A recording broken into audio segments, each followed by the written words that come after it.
erkin. Näme diýse diýsin her kim, ýakynym ýanymda ha.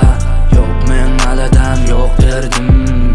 Yörep baran adımlarımı sanap, tapılan o her berilen soruğa cevap. Her birimizi korasın beyik kalla. Barzaçın yöne bu pani yalla. Günüm geçip du, günüm gelip du. Men sayılıdım öz uğrum. Senin öz arzulana yet. Durmuş gelip git yani abonen. Etip kal etçeğini, yasa geleceğini.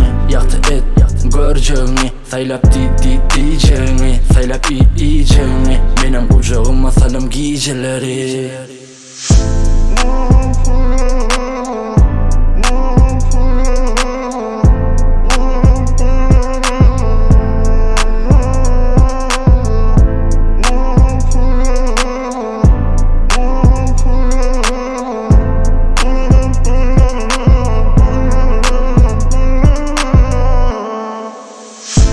Yollarda yürümeni yol uzak.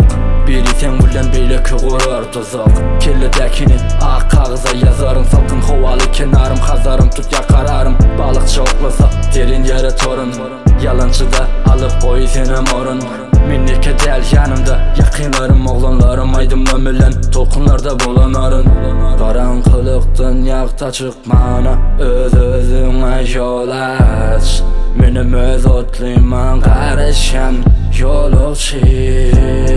Sulaptır öz boynunu alsın yaşağaç.